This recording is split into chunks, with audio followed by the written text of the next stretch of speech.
Hey there, I'm Jesse Hall, and I'm your host for Business Elite Brevard Edition, the podcast that brings you all of the influencers, innovators, and industry leaders from right here on the Space Coast.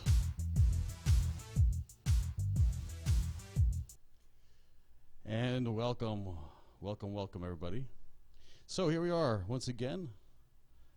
This is Business Elite Brevard Edition with your host, Jesse Hall. We hope everybody's been having a great day so far. Happy Monday, Columbus Day. The controversial, all of a sudden it's a very controversial holiday, which is kind of funny. So happy Indigenous Peoples Day, I guess. All right, so we're going to kick off this afternoon show. And I have some really great guests in the studio today. Representing Florida Wildlife Hospital and Sanctuary, I have Chelsea, the Assistant Director, and Tracy, the Executive Director. So welcome, ladies. Thank you for having us. Yeah, well, listen, you know, it's always a treat to have people who are in service to especially, you know, protected species, endangered species, and just wildlife in general. You know, to kind of talk about what's going on behind the scenes, because some people just don't understand all the work that you guys do. And I know it's some great work, and I know sometimes you'd love to do more, but there's something called green energy, cash, moolah, you name it, that kind of prevents you from being able to do everything, I'm sure, that's needed. That's correct. And so we're gonna get into that, and we're gonna discuss who you guys are, because that's what's important as well. Who are you? Why do you do what you do? How did you come through this? Did you always want to be in service of animals? And we'll dive into all that real quick. If you're on Facebook tuning in, please leave a comment or question, and we'll try to address those during the show. And again, this is Business Elite Brevard Edition, the podcast that brings you the industry leaders, innovators, and influencers here on the Space Coast. And thank you so much for tuning in once again. So, should we start with Tracy? Tracy, what do you do at the sanctuary and hospital? How long you've been doing it? And tell us a little bit more about how long you've been in Florida in general and so forth. What brought you to Florida? Okay. What brought me to Florida was a job for my husband. Mm-hmm. So I came along with him. Yeah. And I've been in the animal field all of my career. Oh. I've been at the Wildlife Hospital for 4 years, Uh-huh. and it's a really amazing place. But I was also in the zoo field for 28 years. Oh, zoo background. Yes. That's exciting. So I did zookeeper work, I did conservation work, registrar, things like that. And Did you study zoology? I do have Okay. a zoology degree. Wow. That's I do. exciting. And just always knew I wanted to work with animals. Mm-hmm. Even in high school, I worked on a horse farm, and so I've worked with a lot of animals in a lot of different situations. Yeah. And I was just looking for a change, and this opportunity came up, and that's where I am now, and I'm really enjoying it, although I don't get to do much with animals anymore. Isn't that frustrating? Like your desk jockey, as they say. Yeah, exactly. Well, yes. the admin level is a very important level that, of course, any kind of institution or organization needs to run effectively, and I'm certain you do a great job. I try. Yes. We all love her. Yes. So tell me about the team. Like, how many people are there at the hospital? We have 12 employees, and Mm-hmm. we have about 75 regular volunteers. Oh, wow, that's amazing. We could not do what we do without our volunteers. We have many of them come every week. Some of them just come when they're available. Sure. You know, it really depends. But we have a lot of volunteers that are on a regular schedule every week. And again, we could not do what we do without them. They are a huge help. And if you're in the audience listening to this and you want to help out, I'm sure you guys are always recruiting for volunteers.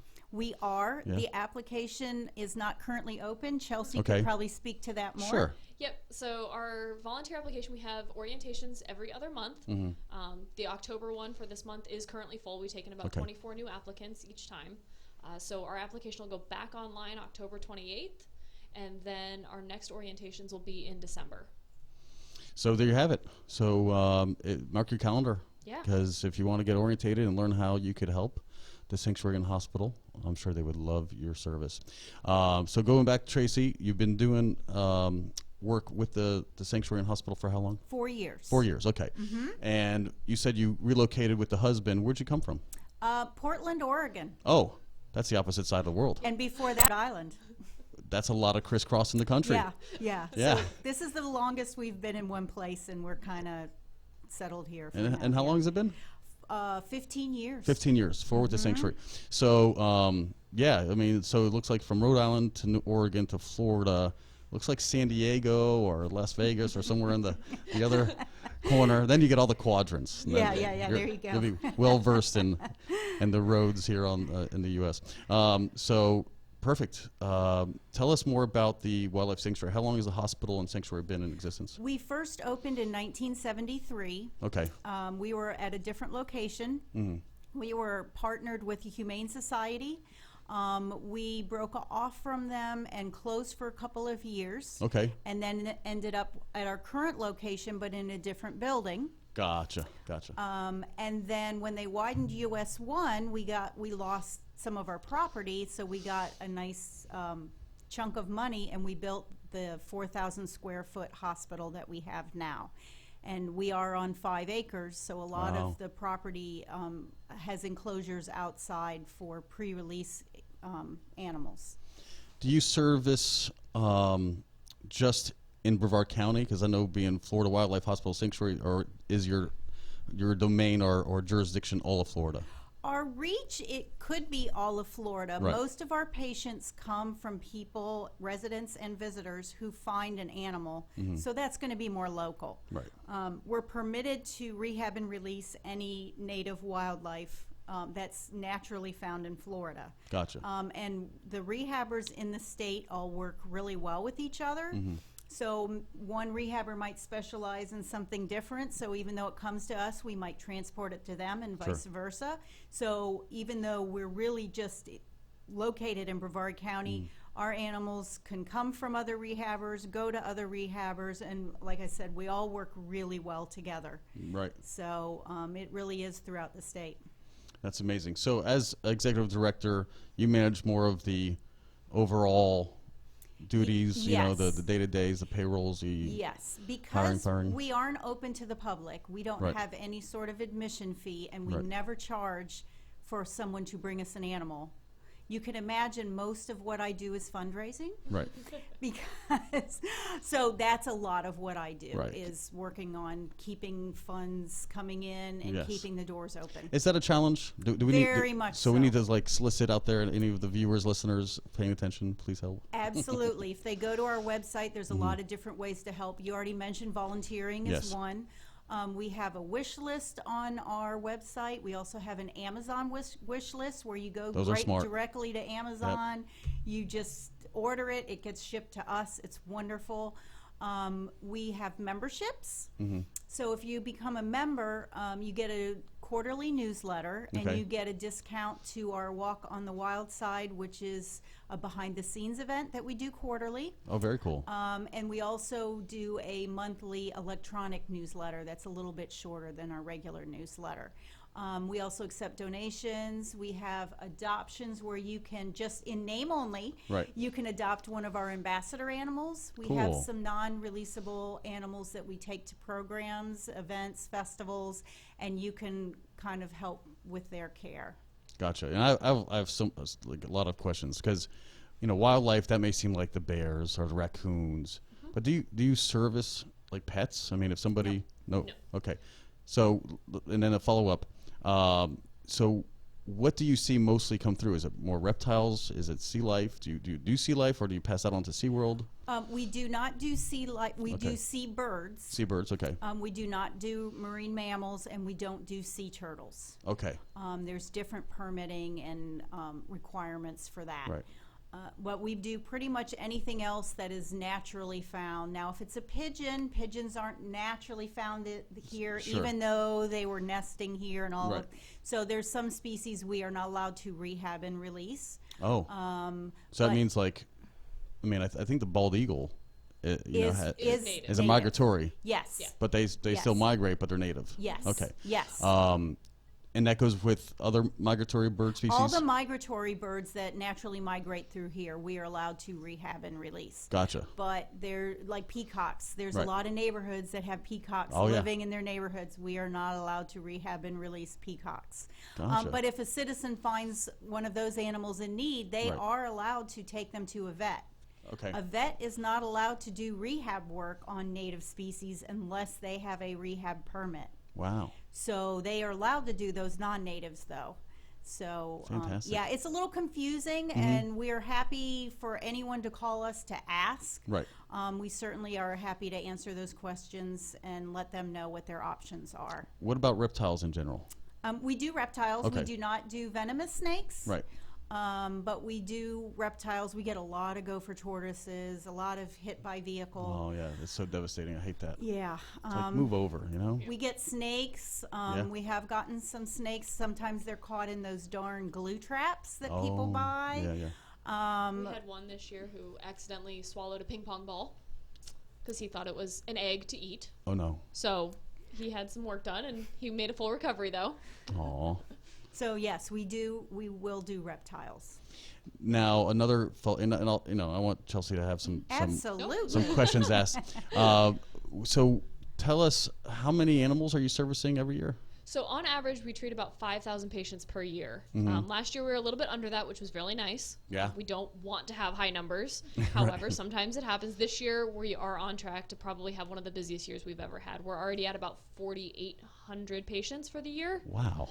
So, And a 4,000 square foot facility? yes, we see a lot. It must get pretty crowded. Would you say that? Yeah. It can, especially during certain times of the year. Certain times of the year, we see more patients than other times. Right.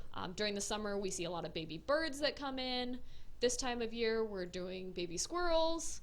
So I think at one point we had about 120 or 130 squirrel babies at our facility. Aw. So it all kind of depends what time of year, what patients we see a lot of. Yeah, so, like say when, like July 4th, Uh-huh. right? I mean, a lot of critters get scared or Yep. maybe get, leave a nest or something, and they may not come back. And you guys recover them. I mean, is there a particular reason why at certain seasons you find more animals in distress? They're breeding seasons. Okay. So unfortunately for baby squirrels this time of year, Right. knock on wood, we've been okay this year for the most part. We had that one hurricane that kind of went through. Gotcha. Yeah, hurricanes can be devastating. But they breed during hurricane season. So a lot of times they get blown out of trees. Their parents, unfortunately, may be injured or killed. Right. So we get a lot of babies that time of year. We also see baby squirrels in the early spring as well. And then baby birds are usually born in the summer. Crazy. Yeah. So it's almost like instead of, looking at fall, spring, winter, you're more like baby squirrels and dead birds and, Yep. yeah. And winter is migrating birds. So Migrating yep. bird season. So, Yep. you guys are prepared for that. You know. yeah. So that's kind of fascinating. So so like other industries, you anticipate what kind of patient you're going to be seeing, right? Yes. Just like we see kind of in the fall, a lot of, the delivery rooms, in hospitals get kind of, packed because of all the holidays and everything else.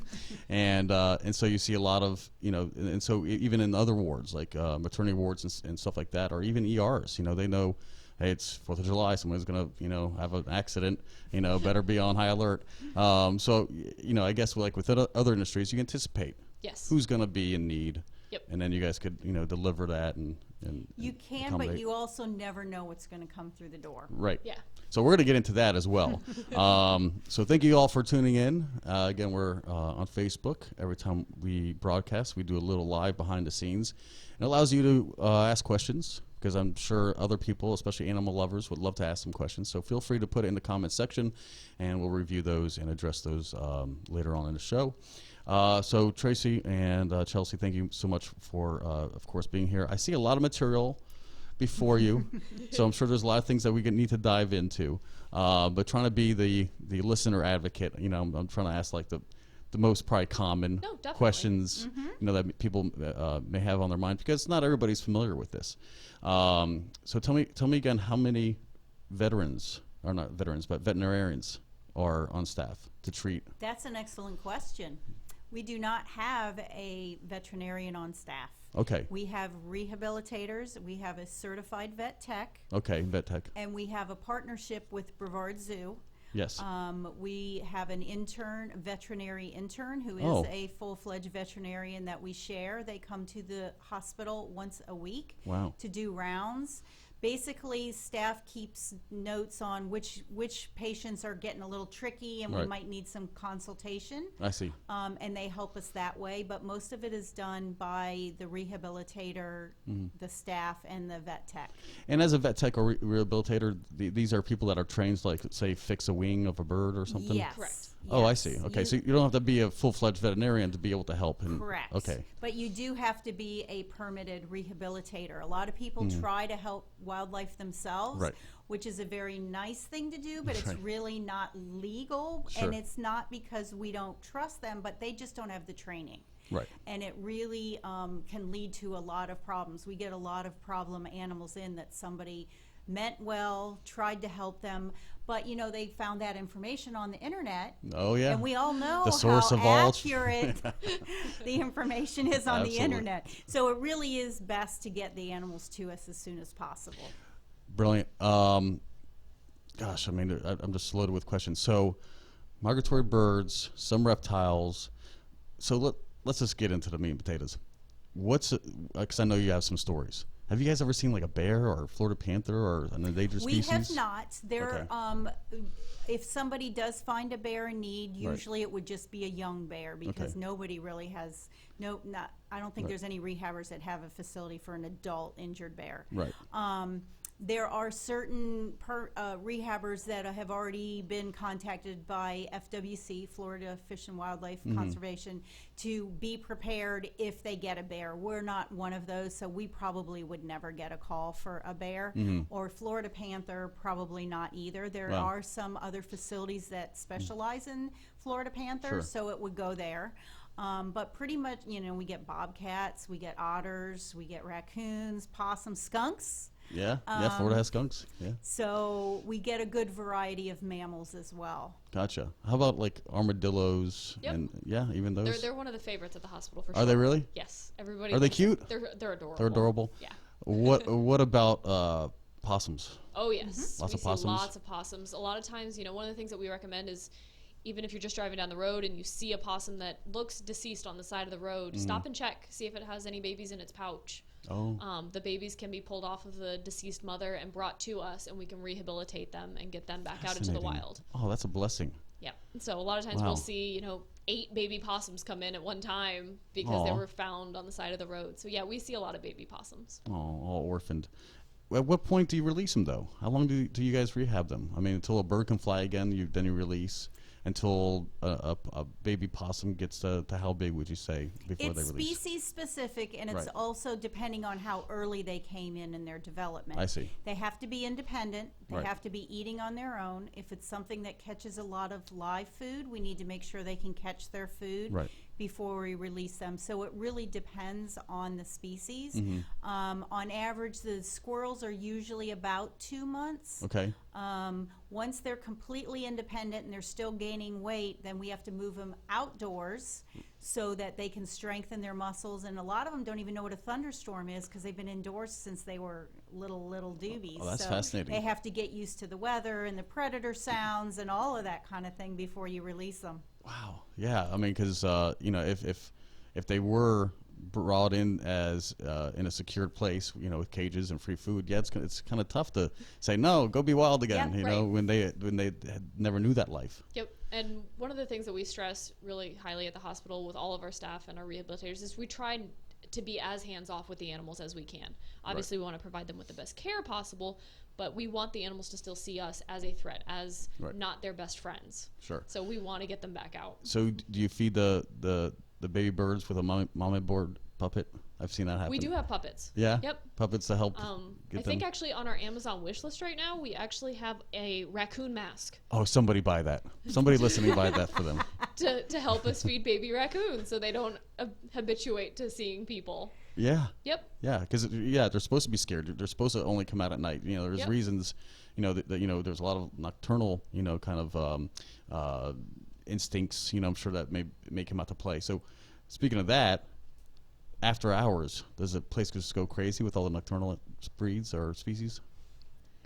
Sound-wise, it will. Yeah. We don't have staff. Most of the animals are fed enough during the day that we don't have overnight staff. Right. But you will hear some of the patients more so. A lot of the patients we have are diurnal, which means they're active during the day. Right. But some of them are nocturnal, and you will hear more sounds, even from our residents that I said are the ambassador animals. Right. And they also have neighboring same species that come and visit and talk to them as well. So we have that going on. Really? So From like outside? Yes. So just the wild animals. Just the wild That's so animals. So in funny. particular, I know the one she's talking about. We have a great horned owl. His name is Owliver. Love owls. Owliver. And he is one of our residents. He has a wing injury, so he couldn't be released back into the wild because bless it's his heart. permanent. But every year, about this time, he has a female that comes in, and she and him talk to each other. And the other owls are not thrilled with this, but they talk to each other. They visit with each other for a couple of months, and then she takes off again after breeding season. That's so sweet. It's like a pen pal. Romance behind the walls. That's right. So as a sanctuary, let's just say they can't be rehabilitated for complete release. How many animals are the ambassadors that are just lifers that just stay at the hospital? We have 11.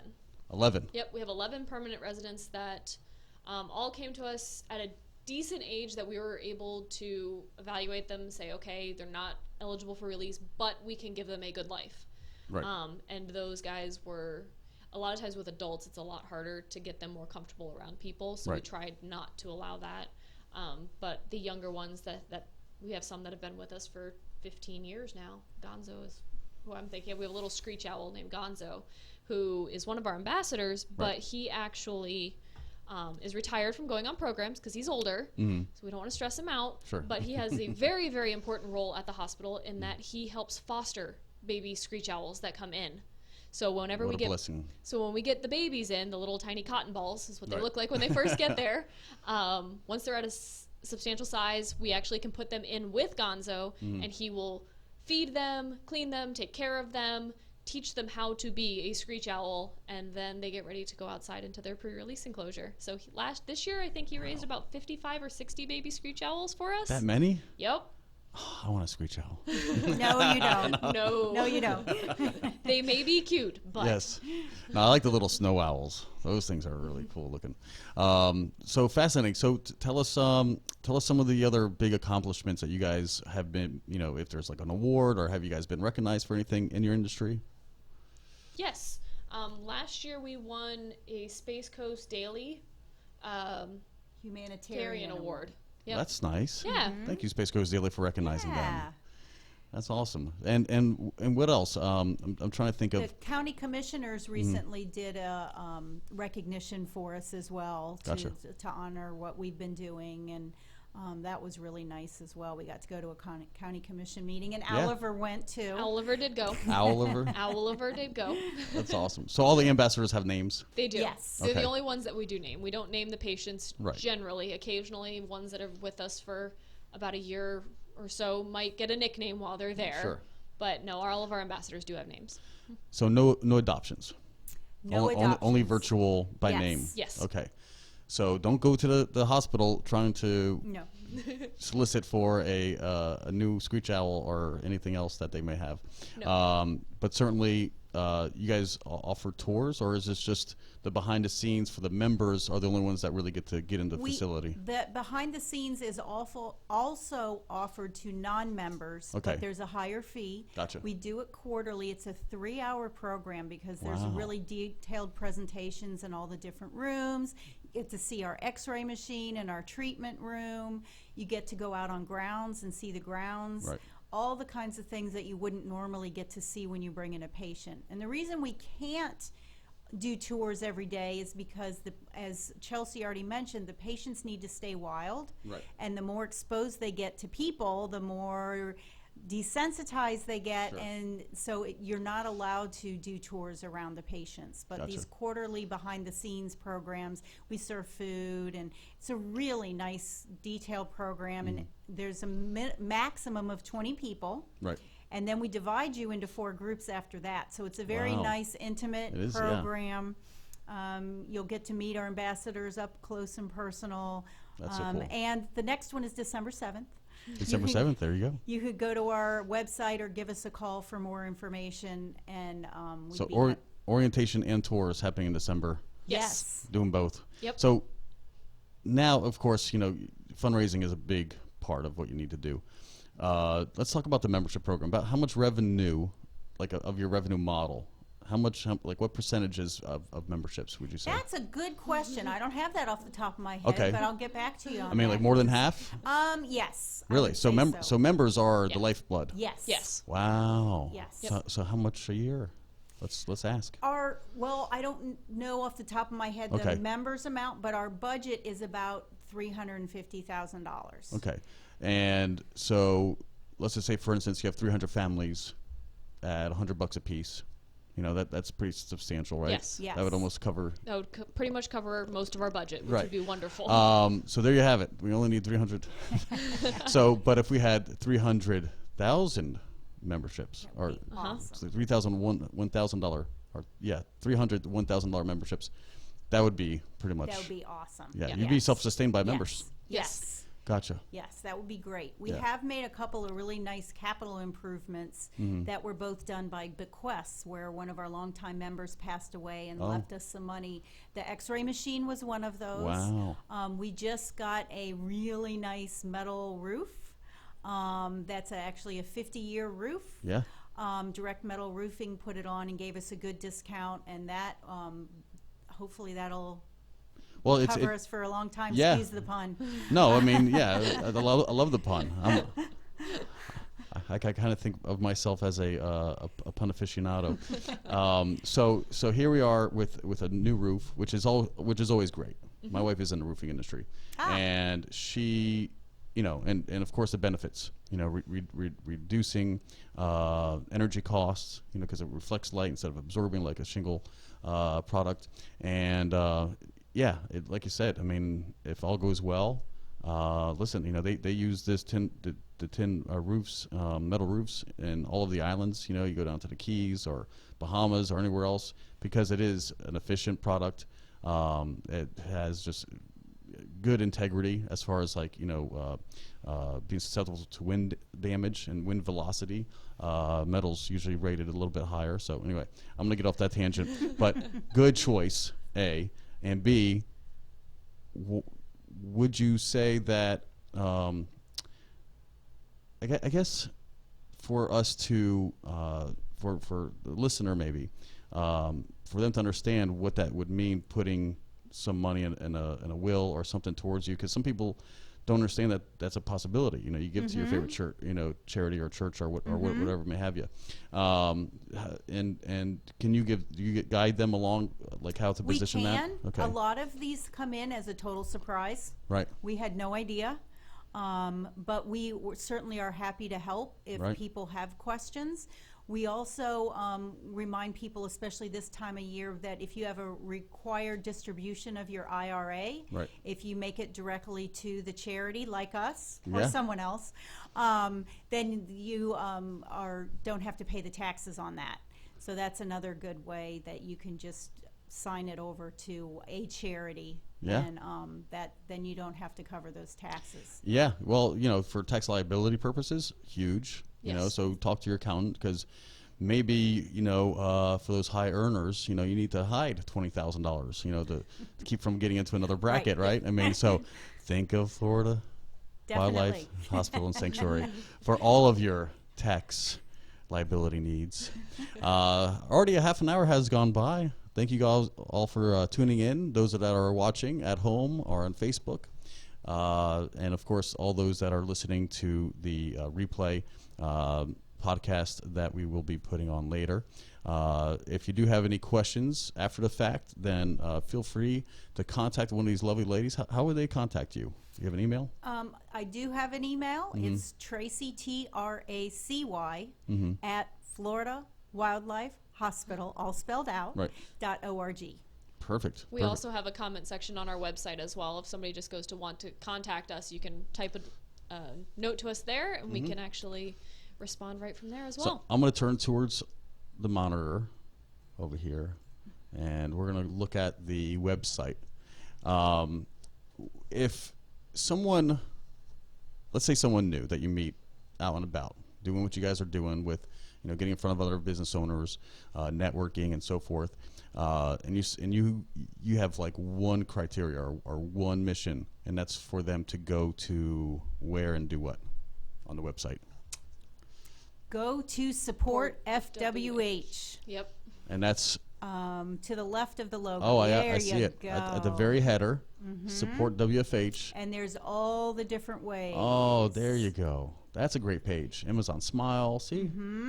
The Community Partners is a newer program. We've always had some businesses that have tried to support us, Sure. but now we have a more formal way, like the roofing company. Right. It can be in kind, it can be financial, and it really is going more just towards our operations. Right. We do have a fence that's kind of along US 1 in our parking area, and your logo gets put on there for a year, Oh. and it's on. They're all listed on our website as well. There's a spot where the logos go by, I think, on our homepage, and they get a Facebook post. We have about 10,000 followers on our Facebook page, so it goes out to a lot of different people. Sure. So that's another really nice way. If you've got a business and you really like wildlife and want to kind of help, we love those supporters. Where are you located on US 1? We are at 4560 North US Highway 1, and it's in Palm Shores. Okay. And you said 5 acres. We are on 5 acres. It doesn't look like it. We Right. have a tiny parking lot. We would love to have a bigger parking lot. Sure. But it's pretty small. Well, you're not expecting too many human visitors. Not too many, although we would love to. If we had the opportunity Right. and had parking, we could do more on-site programs than we do. But we don't have that ability right now. So would you consider part of your mission is education to the Yes. public? Okay. Yes, definitely. But how much of the operations are dedicated to educating? A very small portion of our operations budget goes to education. However, we do go out into the community and do about 68 to 70 programs a year. So we've reached, I think last year we reached about 10,000 people out in the community. So we go to festivals. This coming weekend, I think we're going to the Harvest Festival over in Vieira. Yes. Scarecrow Stroll. Yes. So we're really excited to be there. Did you guys host a scarecrow? We We did not did not. this year. Okay. We But might next year. Okay. We're definitely thinking about it Yeah, for next year. I didn't either at the studio here, but soon. I would love to maybe we could collaborate or something. Yeah. Yeah, like no. a podcast crow or something. There we go. But no, we definitely are excited to go there. But we also go to schools.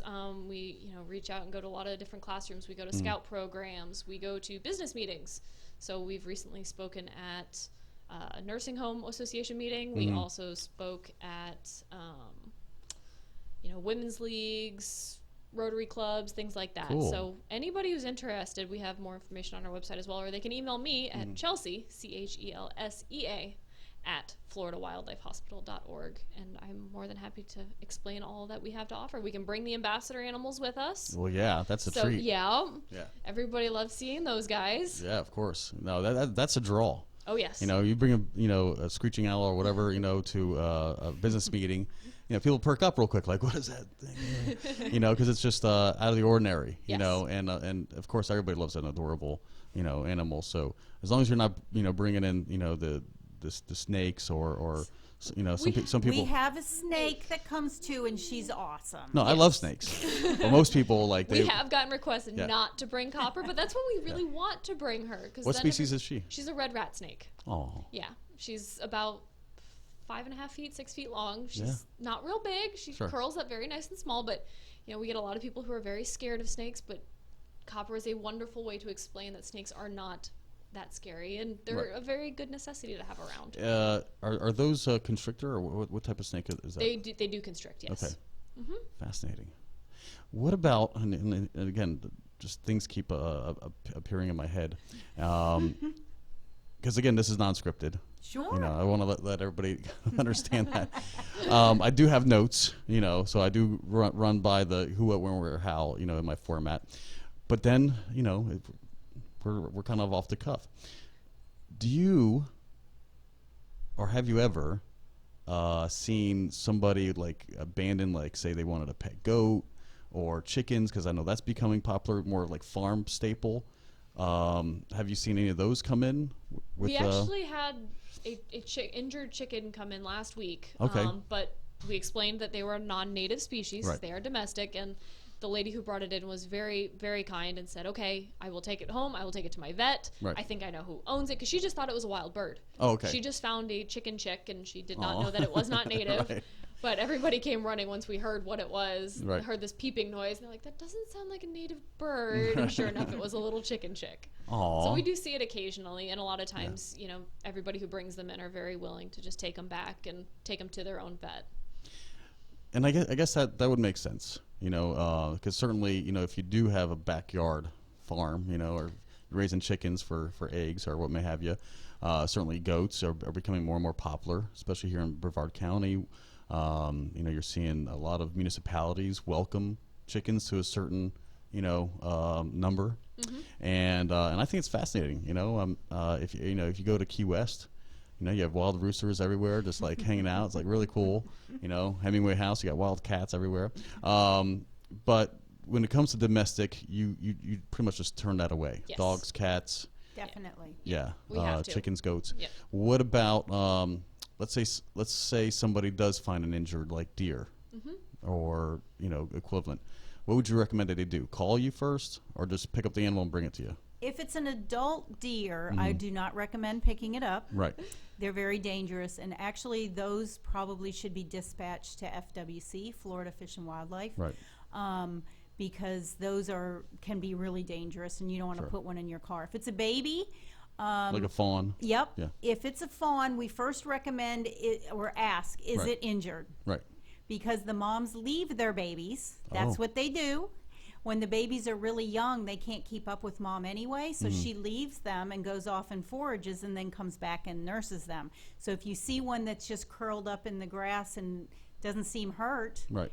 it's probably because mom left it in a safe place to go eat and come back. So that's the first thing we say, is really Fascinating. make Okay. sure that it is injured or abandoned. Right.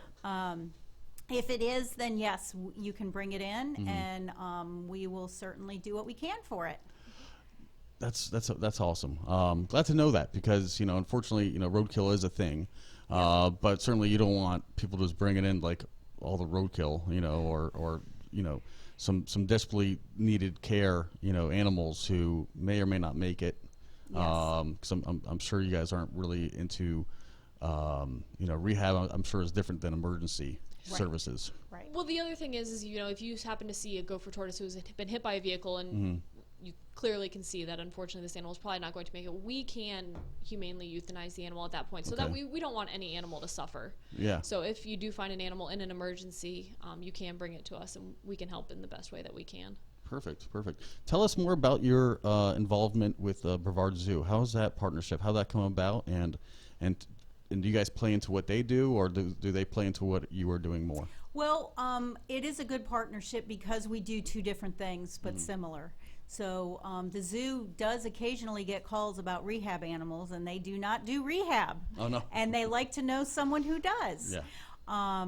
And we both actually have a history of working at Brevard Zoo, and when we knew that they were trying to get this intern program going, we wanted to see if there's a way we could get on board. And again, it's only once a week, but then we can also call, we can ask questions during the week if something comes up in the middle of the week, things like that. And it really they want us to stay in business because they don't Right. want to do rehab. Sure. That's why it's such a nice partnership, is they do help us out. They've also sponsored us through their Quarters for Conservation program. Excellent. Which, you get a little portion of your admissions. You get a little token and you get to vote on one of these conservation projects, and we have been one of their conservation projects a couple of times. That's a nice And initiative. So we get some funding from them as well, which is really nice. Yeah, that sounds awesome. What other partnerships that you may have aligned yourself with? Because I'm sure you have natural partners. So is there like a national sanctuary or estuary program or something? There's a national rehabbers group, Okay. so that we can, if we get something we don't deal with very often, like we got a baby mole. One year we got several baby moles, different situations, and they are so cute. Are they native? Yes. Oh, really? Okay. And so we reached out to that group and said, does anyone do moles? Can you give us some tips? So Right. there's that group, and then there's the state group, and they also have a conference every year. Three of our staff members just came back from that, and there's concurrent sessions, and it's rehabbers from all over the state and all over the country that may be doing presentations. So we're always trying to get out there and learn more and improve our techniques. So we work with them. We work with FWC a lot. We work with Animal Services, for Brevard County Sheriff's Office, Animal Services, because sometimes they get called about wildlife. Or sometimes somebody brings us something that's a domestic animal as well. So we work very well with them also. Fascinating. And with this national entity, is you guys, because I'm thinking of what I associate with, right? So, we have local and state and then national associations that I belong to. Is it the same kind of thing? Like, is there like a monitoring board, or is there like a governing body that kind of oversees people? There is not. Okay. I think it would be really interesting to pursue something like that, Sure. but currently, like an accreditation through, Right. Yeah, they do not have that at this point. The most of that comes directly through your permitting. So your facility does get inspected by FWC. Okay, so they're the governing. They kind of come Okay. in and make sure we're putting things in the right areas, Right. our record keeping is correct, and things like that. Oh, But so they there audit isn't you too. There isn't, yes, Oh, there wow. isn't a specific accreditation, but you Right. would lose your permit if you're not doing things right. Gotcha. Because that would make sense. As an industry association, not only do you help businesses in that industry, like other hospitals and sanctuaries, but you could also partner with, some educational groups or whatever, and offer the accreditation. Certainly, if somebody wants to go to rehab school and learn how to become a rehabber, having a certification that is kind of universal. There is a test that rehabbers have to take with the state to get their permits. Right.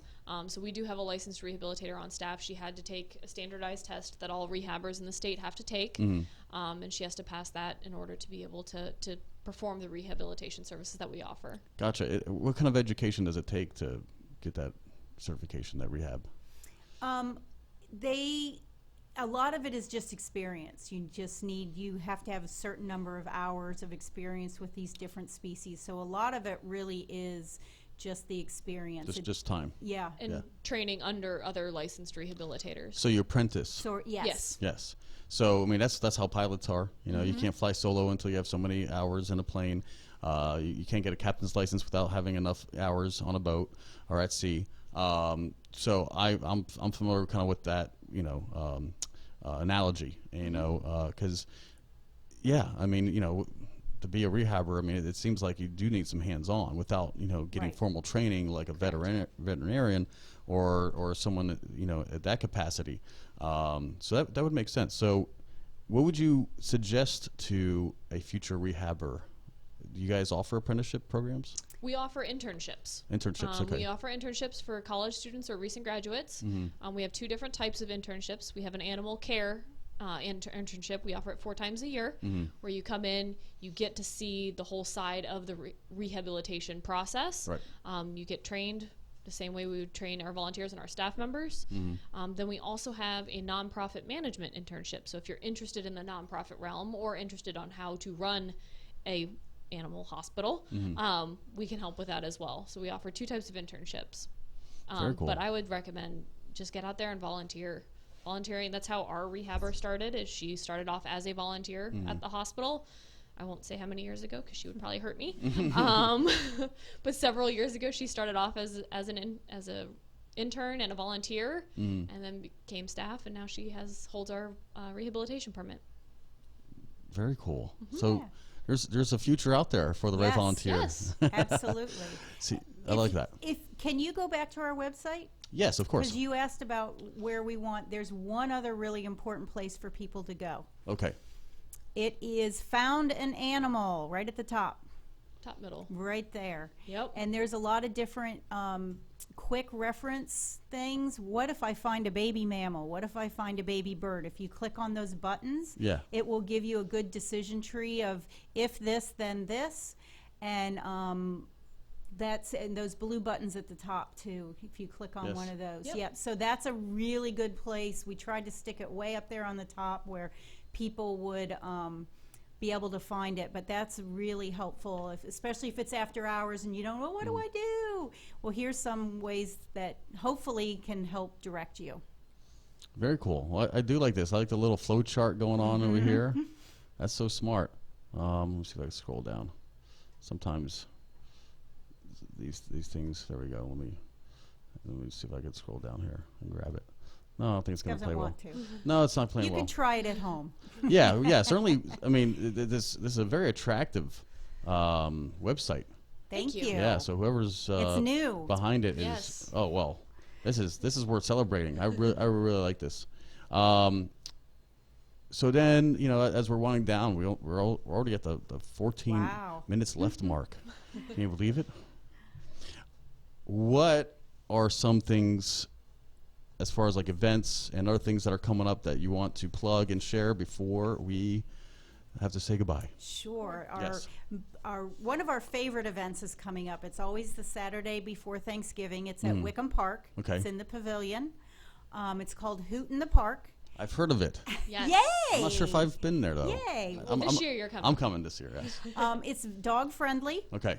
They have a dog lure course. If you've ever seen that done before, you take your dog out. It's in a fenced-in area. They chase this thing around the field. It's great fun. Dogs either are totally into it or are totally disinterested, and either way, it's funny. I have a dog that likes to chase stuff. Yeah. Your dog would love this. Yeah? Yes. All right. You can, they do the main course, and then they also have a smaller course. So if you just want to stop in and try it, there's a second course. But you can sign up ahead of time. I don't think it's open yet, but it's Brevard Lure Course or Swift Paws, I believe, is where you can sign up. Okay. You can get your dog's picture taken with Santa. Santa is down here vacationing. Yeah, he's on vacation. He's on vacation in Florida So for the holidays. He's in his vacation clothes. Right. So we ask for a donation for that, but you can get your dog or your child Right. picture taken. We have a lot of vendors. Do you have a photographer taking professional? Yes. Yes. Okay. Yes. And Okay. what all we do is we just put them on our Facebook page, and you can download it. So it's usually a week or so later. Oh, cool. And we just post them all on our Facebook page. Yep. And And last year we had a pet photo contest too. So whoever received the most Facebook likes their dog received a prize as Extra well. prize. So I'm gonna win that prize. So it's at Wickham Park, and the dog lure, and of course it's called Hoot in the Park. So are we gonna be able to see some ambassadors? Yes. all of our ambassadors will be there. All 11 of them? I think about 10 of them will go, and we're going to split them up into 2 different shifts. So that way they're not there for the entire time. It's a long day. So we'll split them up. So we'll have half of them there in the morning and half in the afternoon as well. Very cool. The Brevard County Sheriff's Office Mobile Adoption Unit will be there. Yes. I Love our sheriff's department. I'm Yes. pretty Great sure people. they're also going to have the bloodhounds and the canine units there for some demonstrations. Well, if the sheriff's there, he brings his bloodhound. Yeah. There will be a lot of opportunities for shopping. We do take a lot of our merchandise there, but there'll be other vendors as well. And it's usually, it tends to be one of the first really cool weekends. So it's a nice time to get out and enjoy the park and, and all of that. So remind us the date. It is November 23rd Okay. from 10 to 2. It's a Saturday. from Okay, 10 so to so 2. right in the middle of the day. Yes. That's, and that sounds like a great way to spend an afternoon. We'll have food trucks as well. So if anybody wants to come get some food or some shaved ice, we'll have 2 of those as well. So it should be a lot of fun. It's personally my favorite event. How many years have you been doing it? This, I believe, is the sixth year. Yeah. 6 year. All right. Yeah. Well, as long as it continues to grow and people get the word out, and I'm hoping some of the listeners here today, and people listening to the replay will understand the 23rd is Hoot in the Park, and again it benefits your Florida Wildlife and Hospital and Sanctuary. Awesome. What else is going on? We have the open house that we talked about, Walk on the Wild Side, is Right. December 7th. That it starts at 3:30. That's 3:30 to 6. Okay. There is food. Usually we have kind of a social time to begin with as people arrive. Oh, cool. That you can sign up or call the main office, which is 321-254-8843. And then you go to extension 201 and you can talk to someone about that event as well. Oh, cool. So that is quarterly. We get a lot of people who come in and say, can I get a tour? Well, Right. no, we really don't do tours, but this is a great opportunity. And staff and volunteers put a lot of time into making it a really nice presentation, so it is definitely worthwhile. Yeah. Then we also have Wild About Wildlife. It's going to be March 28th this year. It's at the port. It's a seafood, delicious Ooh. seafood event. That's my language. It's at Wild Ocean Market, and the food is prepared by Laura Lee from Dixie Crossroads. Oh, what a treat. The Tree Frogs perform the music. We have a lot of really neat silent auction and raffle items. It's a great party.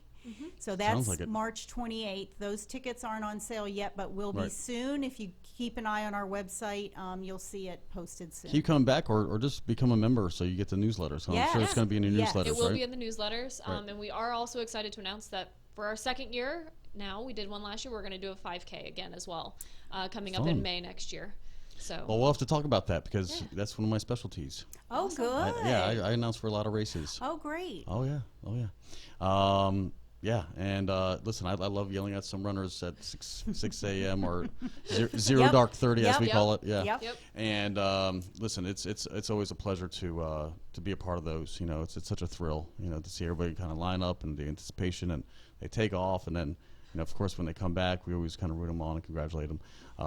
we actually placed ambassadors along the course with That's our smart. volunteers, and we're rooted them on as they kept going by. That's so cool. Where does that take place? At Wickham Park. Oh, Wickham It's a Park as trail well. run. Yep, it's a trail, Trail run, even better. Yeah. Love running through the trails over there. No, that sounds amazing. And in closing, any other kind of shout outs, anything that you want to mention? Just that we really appreciate the support. We couldn't, our doors stay open from the generosity of our friends and supporters. So Right. we really, really appreciate it. We are going to be promoting Giving Tuesday this year. Okay. We did do it last year as well, and it was pretty successful. We're going to be promoting it a little bit more this year. So that is the Tuesday after Black Friday, Friday right. and blah, blah, blah. Right. So that's really an international day of giving. Yes. We will have a separate form on our website at that time where you can, if you choose to participate in that World Day of Giving, Yeah. we'd love to have you help us out. Yeah. And if anybody has any questions about anything that we've talked about, if they find an animal and they have questions, we are open 7 days a week. Every day. wow. We're there Monday, Tuesday, Wednesday, Thursday, Friday, Saturday, and Sunday, 9 until 4:30. Wow. And then you can leave us a message after hours. We'll get back to you first thing in the morning, we promise. And we do have staff that stay on grounds that will take animals in if they are left in our drop-off boxes as well. So the animals don't stay in those boxes overnight. They are brought into the hospital, we Sure. promise. So Amazing. So I would really like to take advantage of one of those tours. I think it'd be pretty special. And so I think everybody knows kind of how to find you. Once again, it's Florida wildlifehospital.org. Okay, so don't remember that because a lot of people do get confused with the what happens after the period, or the dot. Everybody's in the habit of putting COM there, but it's an organization. It is a nonprofit agency.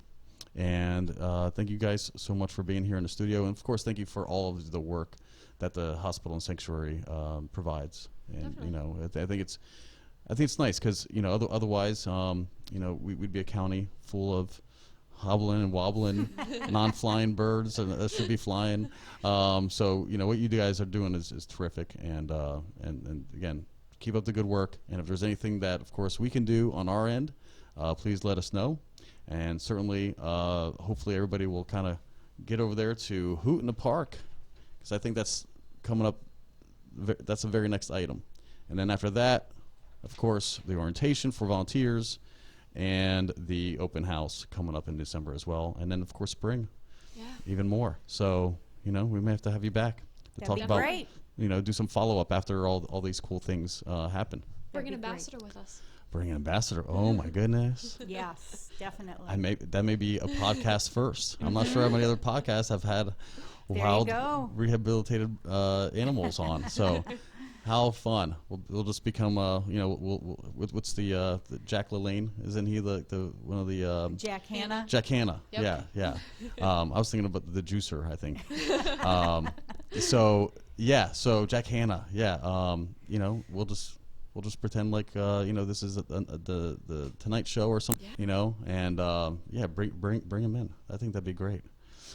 Anyway, we're gonna sign off here. Thank you guys so much for tuning in, and remember to catch us here often. Make sure you listen to other episodes as well that we've done in the past. That's right. Feel free to binge listen to all of our great episodes, and once again, you can find us on Spotify and now Pandora. We are on Pandora. Nice. Yes. As well as Apple Podcasts, Google, TuneIn, and Alexa, and iHeartRadio, wherever you find podcasts. Search for Space Coast Podcast Network and give us a subscribe, give us a review. We'd be more than happy to, of course, entertain any kind of suggestions, comments, questions.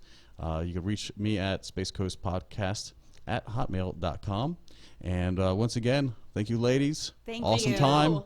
We appreciate it. Yeah, and certainly we'll do a follow-up show here, hopefully maybe in the spring after all of this has happened and after the holiday craziness has left us, right? Yes, definitely. All right. Thanks so much for tuning in. We'll talk to you soon. Again, this is Business Elite Brevard Edition, and I am your host, Jesse Hall. Talk to you soon.